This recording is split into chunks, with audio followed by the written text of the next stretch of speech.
Ito po ang madalas banggitin ng mga millennials. May nanalo na.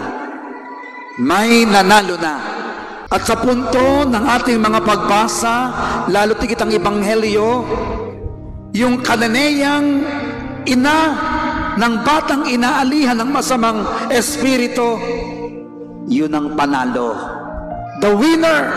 Pero bago siya nanalo, katakot-takot na pagsubok ang dumating sa kanya. Makinig kayo. Si Jesus ay pumunta sa isang lugar malapit sa Tiro at Sidon. Ano ka po yung Tiro at Sidon? Yun po yung mga lugar ng mga hintil, mga pagano. Ang ibig sabihin, yung mga lugar na hindi naniniwala sa Diyos. Pumunta siya doon, nakita ng isang Kananeya at biglang sumigaw, "Panginoon, anak ni David, mahabag po kayo sa akin. Ang anak kong babae inaalihan ng masamang espiritu ng demonyo at lubas siyang pinarurusahan." Ano ang reply ng Panginoon? Dedma. Gaputok man ay hindi man lang sumagot. The first rejection. Para makakita natin bakit hindi sumagot si Jesus. Minsan sa buhay natin, gayaan, ako na may nagdasal ako na may lumapit sa Diyos, pero parang wala akong narinig, parang dedma. Pero hindi doon nagtapos.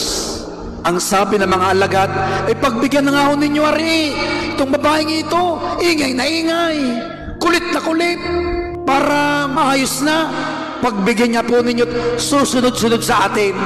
The second reply of Jesus, makinig kayo, sa mga tupang naliligaw lamang ng Israel, ako sinugo. The second rejection. Aba, hindi pa rin natali itong Kananeyang ito. Lumapit kay Jesus at lumuhod. Sabay sabi, tulungan niyo po ako, Panginoon. Tulungan niyo po ako. Anong sabi ni Jesus? Hindi dapat kunin ang pagkain ng mga anak upang ihagis sa mga tuta. The third rejection. Anong sabi ng Kananeya? Listen. Tunay nga po, Panginoon, ngunit ang mga tuta man ay nagsisikain ng momong nalalaglag sa hapag ng kanyang Panginoon. At dahil doon, nakita ni Jesus na napakalaki ng kanyang pananalig. And right there and then, gumaling ang kanyang anak. Palakpakan natin ang Panginoon. Alam nyo, sa buhay natin, lahat naman tayo nagdadasal. Minsan, talagang sinusubukan tayo ng Panginoon. Hanggang saan tayo? Hanggang saan ang ating pananalig sa Diyos? Sobra naman, Father. Grabe. Para makita ninyo, ang Sitz and Laban, ito ho. Ang Israel, ang mga Israelita, ang turing niya sa mga hindi Israelita, lalo tigit mga pagano at hintil, ang turing nila ay ano? Kaaway at mga aso. Hindi kayo Israelita, hindi kayo Hudiyo, kawawa kayo, kabilang ang maliligtas. Ganun ho kataas ang pagtingin ng mga Israelita. Kaya nga ang mga pagano, hintil, ang turing nila, aso. At hindi ho yan. Itong Kananeya, hindi Israelita, hindi Hudiyo. Kaya ang tingin, aso. Kaya ang anak ng Kananeya, tuta. Pero nagkamali ang mga Israelita, sapagkat si Jesus ay nagliligtas hindi lang sa bayang Israel. Salvation is for everybody. Salvation is for all. kayong naririto. Ang marami dito hindi taga-Taal, marami galing pa sa iba't ibang lugar. Pero bakit kayo narito? Because we believe that this Jesus is a loving God, Diyos na makapangyarihan at Diyos na magpapagaling ng anumang sakit at karamdaman at magpapatawad ng ating kasalanan. Palakpakan natin ang Diyos na ito. Alam ng Diyos kung sino sa atin dito ang may matinding pinagdadaanan. Alam ng Diyos kung sino dito ang mga may sakit at may karamdaman. Alam ng Diyos kung sino dito yung may mga bagyong at krus na pinapasan. Minsan nakakapagod na, minsan parang gusto na nating bumigay, minsan gusto nating sumuko. Parang sinasabi nating ayaw ko na, pagod na ako.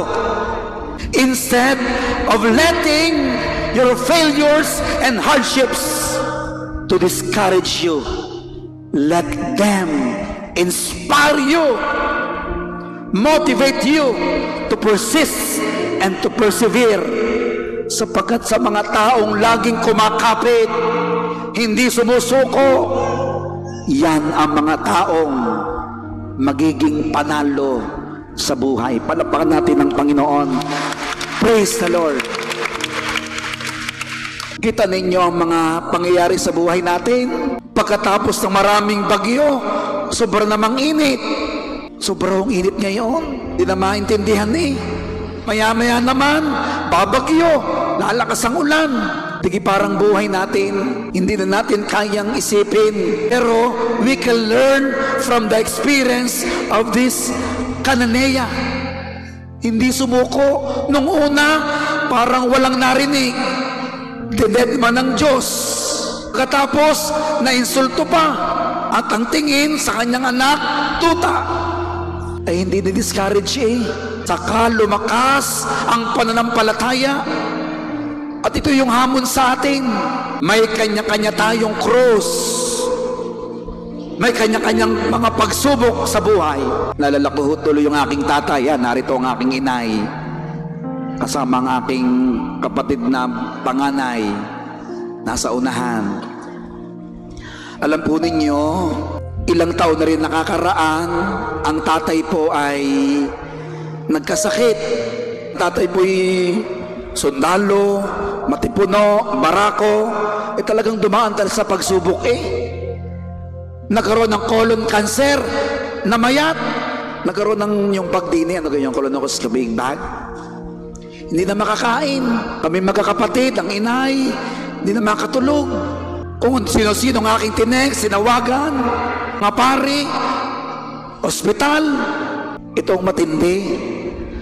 Palakas ng palakas ang aming dasal. Ang tatay, pahina na ng pahina. Itagamin nyo yun. Namatay ang tatay. Ang ina hindi masyadong makakain. Akala ko'y susunod na. Pero kahit namatay ang tatay, kaming magkakapatid, ang inay, lalong naging malapit sa isa't isa. Namatay ang tatay, pero mas nabuhay ang pananampalataya sa Diyos. Palakpakan natin ang Panginoong ito. Alam nyo, minsan ganon, itong hinihingi ko, itong gusto ko, Lord, ito. Pero minsan, hindi yun ang nangyayari. Ito yung nangyayari. Masakit. Dahil ba hindi yun ang nangyari, magagalit na tayo sa Diyos. And this is the biggest consolation. Makinig kayo. May mga bagay na hinihiling natin sa Diyos, pero hindi napapagbigyan. Pero maraming bagay ang hindi natin hiniling sa Diyos, pero binigay sa atin. Palakpakan natin ang Diyos na ito, na laging nagmamahal. Alam nyo, minsan, luluha na lang tayo, masasaktan, mahihirapan, at magsasabi tayo, parang gusto ko nang sumuko, parang ayaw ko na. Wag tayong susuko. Kung susuko man tayo, susuko tayo sa Diyos. Lord, suko na po ako sa iyo. Take over. Your will be done. Kung gusto nating maging winner at tagumpay sa buhay na ito, hayaan nating palakasin tayo ng mga failures, rejections, pagsubok. Pero wag ka, pag tayo kumakapit sa Diyos at hindi tayo nakakalimot sa Kanya, may nanalo na. All of us are winners in this life. Amen? Sa ngalan ng Ama at ng Anak at ng Espiritu Santo. Amen. Palakpakan natin ang Diyos na ito.